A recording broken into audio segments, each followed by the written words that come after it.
Bismillahirrahmanirrahim. Assalamualaikum warahmatullahi wabarakatuh. Pada video kali ini kita akan mempelajari terlebih dahulu tentang pengantar analisis kimia instrumen.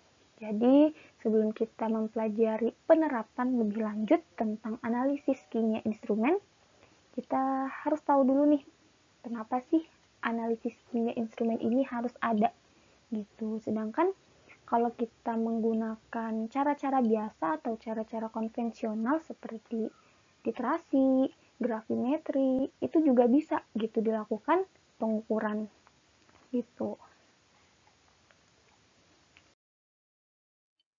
Sebelumnya kita mereview dulu sedikit gitu tentang analisis kimia.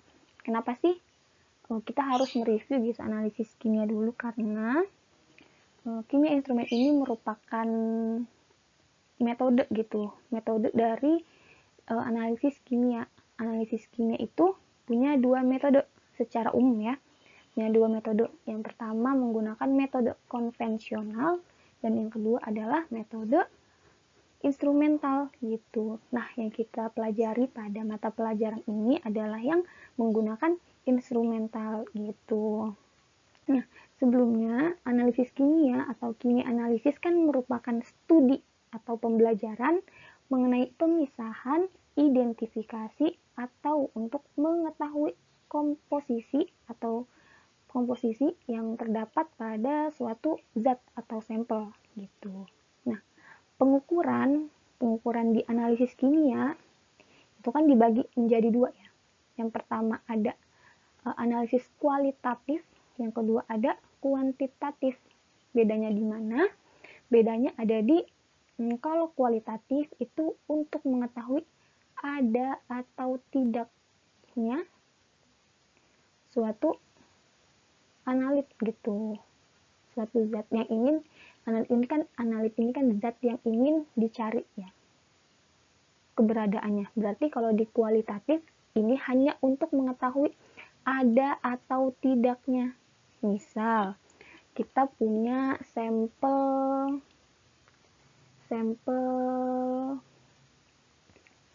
sirup gitu, sirup.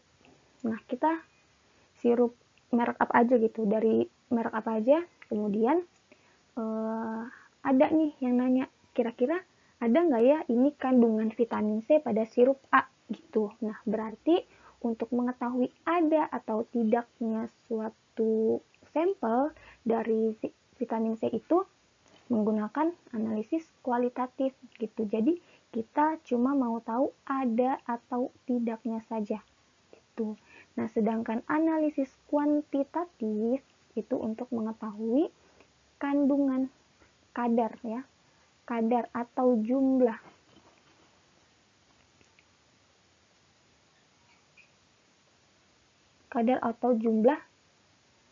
zat dari suatu sampel gitu. Nah, tadi misal di sirup itu ternyata ada gitu kandungan vitamin C-nya. Terus si penanya ini menanyakan lagi, berapa sih kadar yang terdapat pada sirup tersebut?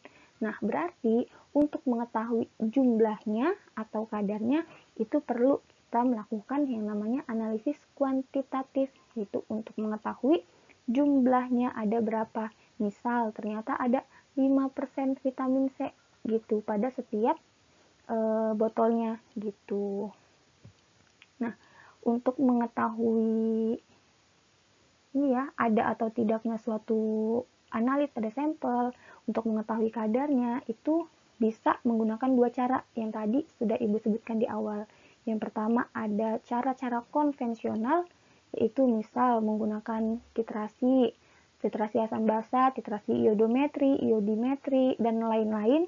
Itu bisa juga menggunakan gravimetri, kemudian bisa juga menggunakan kalau misalkan ingin mengukur pH ya bisa menggunakan indikator gitu, indikator alam yang cuma mau tahu ada atau enggaknya si kandungan asam atau basanya aja gitu. Nah, yang kedua itu bisa menggunakan metode instrumental gitu. Tadi ada konvensional, litrasi, gravimetri gitu. Nah, kalau ada juga yang pakai instrumen gitu. Nah, instrumen ini kita butuh gitu yang namanya alat yang terintegrasi dengan listrik gitu. Nah, ini tujuannya adalah untuk mempermudah kita melakukan penelitian gitu. Nah, ini akan kita bahas lebih lanjut di slide selanjutnya gitu. Nah, yang kita pelajari di mata pelajaran ini adalah yang instrumen-instrumen saja gitu. Nah, selanjutnya apa sih kimia instrumen? Gitu. Nah, instrumen sendiri kita tahu ya, dia adalah alat berupa sirkuit listrik, jadi terintegrasi dengan listrik ya rata-rata, dan mampu menyelesaikan tugas ilmiah dengan cepat, mudah, dan akurat gitu. Jadi kenapa pada akhirnya kimia instrumen atau penggunaan instrumen pada analisis kimia itu ada, ya ini tadi tujuannya untuk mempercepat, untuk mempermudah, dan untuk mendapatkan hasil yang lebih akurat gitu. Nah, ciri-ciri dia instrumen adalah rata-rata ya menggunakan listrik gitu. Nah, sumber listrik ini bisa dari langsung dicolok, bisa juga menggunakan baterai kayak gitu. Nah, sebelumnya kenapa sih kita tuh harus menggunakan kimia instrumen, menggunakan bantuan instrumen gitu untuk melakukan pengukuran pada kimia. Nah, yang pertama, banyak zat kimia yang tidak dapat ditentukan dengan cara biasa atau cara konvensional. Nah, kenapa bisa gitu zatnya itu tidak dapat ditentukan dengan cara biasa?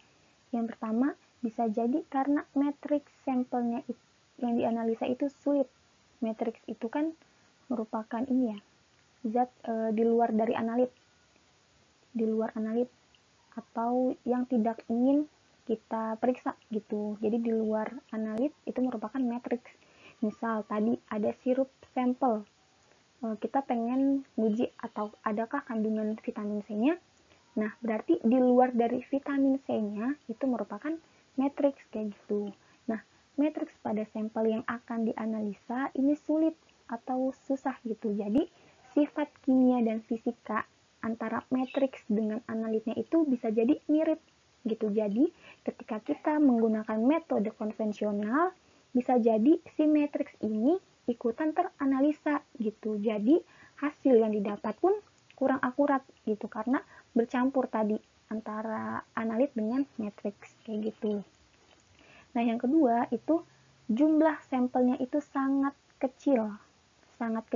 Jadi, kalau misalkan kita menggunakan metode yang konvensional, kita kan berarti butuh namanya sampel yang banyak gitu karena alat-alat yang digunakan pun dalam ketika kita menggunakan metode konvensional itu kan harus pertama terlihat oleh mata ya, karena kan rata-rata gitu ketika kita menggunakan metode konvensional ya secara umum ya kita yang tampak gitu, misal literasi terjadi perubahan warna gitu, terus gravimetri berarti ada zat sisanya yang akan kita timbang gitu. Nah, kalau misalkan sampelnya sangat kecil berarti kan analit yang terdapat pada sampel juga semakin kecil gitu. Ini tuh mempersulit kita sebagai analis gitu untuk melakukan pengujian gitu. Makanya kita butuh yang namanya instrumen ini gitu agar si sampel yang mengandung jumlah analit sangat kecil ini bisa dihitung gitu, karena rata-rata ya penggunaan instrumen ini pengukurannya itu bisa sampai kadar di ppm atau ppb gitu. ppm ini kan persen per million, artinya 1/1 juta gitu. Jadi ada 1 juta komponen, satunya ini merupakan si analitnya gitu. Nah, ketika kita menggunakan instrumen, kadar-kadar seperti ppm dan ppb ini bisa untuk kita hitung gitu. Nah, sedangkan kalau kita menggunakan yang konvensional ya sulit gitu ketika konsentrasinya ini mencapai ppm atau ppb kayak gitu. rata-rata kan biasanya paling kalau titrasi hanya molaritas aja kan ya. Jadi jumlah mol per dalam setiap satuan liter kayak gitu. Molaritas atau normalitas gitu biasanya. Dan itu kan masih besar ya konsentrasinya gitu. Nah, yang ketiga itu kita butuh nih, selain karena zatnya tadi tidak bisa diukur menggunakan cara konvensional, kita sebagai seorang analis gitu terkadang pada prakteknya gitu di perusahaan itu butuh namanya hasil analisanya yang cepat gitu. Nah, ini kan berarti sesuai dengan kebutuhan ya. Kalau misalkan kita butuh produk yang banyak, artinya analisa si produk tersebut juga harus banyak dan cepat gitu dalam waktu yang sesingkat mungkin gitu, agar si produknya ini bisa langsung misal diriliskah atau dilaporkankah kayak gitu. Nah, kalau kita menggunakan metode konvensional, artinya kita menggunakan tangan kita sendiri gitu dengan bantuan alat-alat indera kita, misal titrasi. Kita butuh tangan kita untuk terus mengaduk gitu antara zat di Erlenmeyer dengan di buret gitu. Nah, kita harus fokus agar hasilnya itu sesuai gitu. Sedangkan ketika kita lengah sedikit atau berusaha buru-buru, panik berarti kan ya, itu hasil yang didapat nanti akan semakin kurang akurat gitu. Nah, makanya kita butuh yang namanya instrumen ini untuk mempercepat kerja kita gitu, mempercepat kerja seorang analis kimia kayak gitu.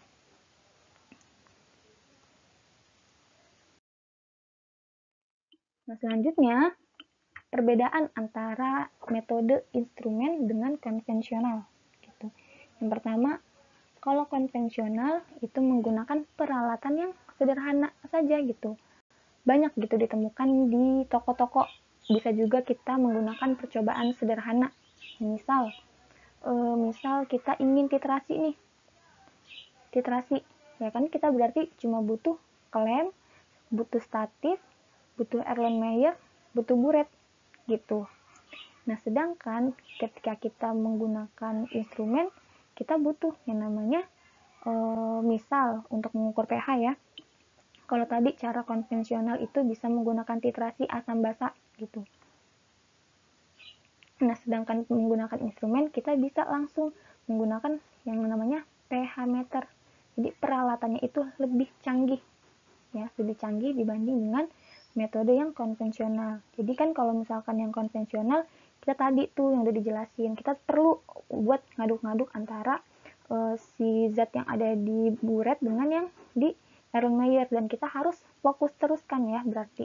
Nah, sedangkan ketika kita menggunakan instrumen, kita cukup nih menyiapkan larutan di dalam gelas kimia misal, terus detektornya ini ya bisa langsung dimasukkan ke dalam sampelnya dan kita tinggal klik langsung dia dapat jawaban dari pH yang terdapat pada pH yang terkandung dalam si sampel ini gitu. Nah, sedangkan kalau kita menggunakan metode konvensional berarti ya udah gitu, alatnya sederhana ini, tapi memang penggunaannya agak ribet kayak gitu. Nah, yang kedua, hasil analisisnya ini kurang tepat gitu, karena kesalahan yang dibuat oleh analis itu akan semakin besar juga. Nah, sedangkan jika kita menggunakan instrumen, ini hasilnya akurat gitu. Misal tadi pengukuran pH ya, bisa menggunakan titrasi asam basa. Nah, ketika kita menggunakan metode konvensional, artinya kita menggunakan alat indera kita sebagai pengukurannya. Misal dari perubahan warna kayak gitu. Nah, kalau misalkan namanya titrasi ya kan yang dikeluarin itu setetes demi setetes gitu. Ada kalanya ketika kita mengeluarkan setetes itu hasilnya bukan merah muda seulas nih. Misal kelebihan sedikit aja gitu, berarti kan analisa yang didapat hasilnya kurang tepat ya kayak gitu. Makanya kesalahan yang terjadi pada metode konvensional itu akan lebih sering kayak gitu.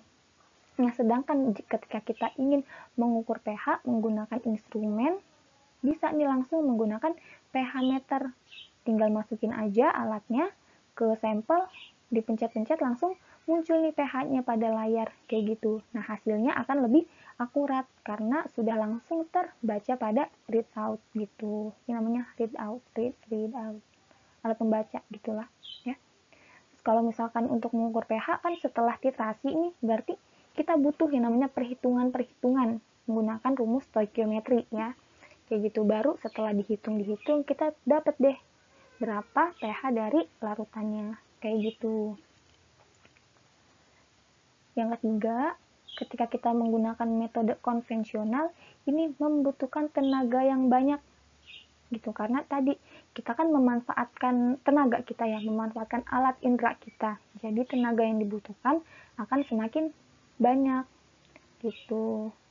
Nah, ketika kita menggunakan instrumen, tenaga yang dibutuhkan itu akan lebih sedikit gitu, karena tadi ketika kita menggunakan metode konvensional cara titrasi kita harus ngaduk-ngaduk gitu. Nah, sedangkan yang instrumen ya kita langsung celupin aja nih. Kita celupin si pembacanya ke dalam sampelnya. Jadi lebih memudahkan kita untuk melakukan analisa kayak gitu. Selanjutnya, ketika kita menggunakan metode konvensional, biayanya akan jauh lebih murah gitu. Nah, sedangkan yang instrumen biayanya akan mahal. Nah, karena konvensional kan kita cuma butuh statif, klem, buret, Erlenmeyer gitu. Nah, sedangkan kalau instrumen rata-rata ya harga-harga instrumen tuh di atas ya 0,06 lah ya, maksudnya di atas 1 juta itu minimal banget gitu. Nah, sedangkan kalau misalnya kita menggunakan pH meter nih, ya keluarlah duit sekian juta kayak gitu untuk membeli alat ini kayak gitu. Nah, selanjutnya, kapan sih kita menggunakan metode konvensional atau instrumen kayak gitu? Jadi, misalkan kita ada satu kondisi nih, kita harus memilih menggunakan metode apa nih ya kita analisanya, apakah konvensional ataukah instrumen kayak gitu. Nah, ini dilihat dari faktor-faktor yang terdapat di labnya gitu. Misal yang pertama, ketersediaan alat. Nah, kalau alatnya tersedia, ya udah kita bisa menggunakan metode yang instrumen. Tetapi kalau alatnya itu belum ada gitu atau belum mencukupi, ya udah kita balik lagi berarti ke metode yang konvensional kayak gitu. Selanjutnya, biaya gitu. Jika suatu lab tersebut punya biaya yang cukup besar, lebih baik gitu kita menggunakan instrumen saja gitu, mesti beli gitu instrumennya. Selain kalau misalkan memang duitnya sudah ada, ya nggak apa-apa gitu keluar uang agak cukup banyak, tetapi mempermudah kita gitu dalam melakukan analisa, jadi lebih cepat juga. Nah, selanjutnya ada kecepatan analisis gitu. Jadi kalau misalkan suatu lab tersebut membutuhkan data ya, data dengan cepat, ya berarti mau nggak mau harus menggunakan instrumen kayak gitu. Nah, sedangkan ketika labnya itu butuh datanya tidak terlalu cepat atau yang santai-santai saja gitu, ya udah kita balik lagi ke metode konvensional gitu. Yang keempat itu ada kemudahan analisis gitu. Jadi balik lagi nih, kan kalau misalkan kita butuh data cepat berarti butuh juga, kalau misalkan kita menggunakan metode konvensional berarti butuh tenaga yang lebih besar ya. Sedangkan kita itu kalau namanya ingin cepat berarti harus mudah juga dalam melakukan analisanya. Makanya kita butuh yang namanya instrumen gitu. Nah, selanjutnya ada operator yang handal. Jadi gini, misal alatnya udah ada, karena biayanya udah ada, jadi bisa beli alat. Terus kita butuh data yang cepat dan mudah gitu untuk melakukannya. Tetapi operatornya ini tidak ada gitu ya, berarti nggak bisa dong kita melakukan analisa menggunakan instrumen gitu. Jadi mau nggak mau ya balik lagi ke metode konvensional gitu. Jadi dilihat lagi kebutuhan dari labnya dan kebutuhan akan analisanya itu apa gitu, apa yang ingin dianalisa dan butuh waktu yang cepat atau lama gitu. Jadi ini faktor-faktornya. Kalau alatnya tersedia, ya berarti kita menggunakan instrumen. Kalau biaya untuk membeli instrumennya ada, ya berarti kita menggunakan instrumen gitu. Nah, kalau misalkan ingin data yang cepat juga gitu, ingin data yang cepat ya berarti kita harus butuh instrumen gitu. Tapi baik lagi, kalau misal operatornya nggak ada, ini yang paling penting. Operatornya ini harus handal dalam melakukan pengujian menggunakan metode instrumen gitu. Karena instrumen ini kan sangat sensitif dan spesifik. Karena dia spesifik gitu, jadi sangat sensitif. Ketika kita melakukan kesalahan sedikit pun itu bakal ngaruh ke hasil gitu. Jadi kita butuh yang namanya operator gitu. Operatornya ini bisa jadi kita gitu, bisa jadi penganalisanya, bisa juga laboran gitu. Ini butuh operator yang handal agar alatnya tidak cepat rusak gitu. Mungkin untuk pengantar itu dulu gitu. PR-nya adalah kalian boleh cari instrumen apa saja sih yang biasa digunakan pada analisa-analisa kimia gitu. Misal tadi ada pH meter, terus ada kromatografi, ada kromatografi gas, kromatografi HPLC kayak gitu. Nah, kalian bisa cari alat-alat apa saja gitu yang biasa digunakan untuk analisa pada lab kimia. Kemudian dicari tahu prinsip kerjanya seperti apa gitu ya. Jadi ada gambar dan prinsip kerjanya seperti apa gitu. Nah, sekian video kali ini. Balik lagi berarti hari Senin kita masuk ke potensiometri ya. Kurang lebihnya mohon maaf. Wassalamualaikum warahmatullahi wabarakatuh.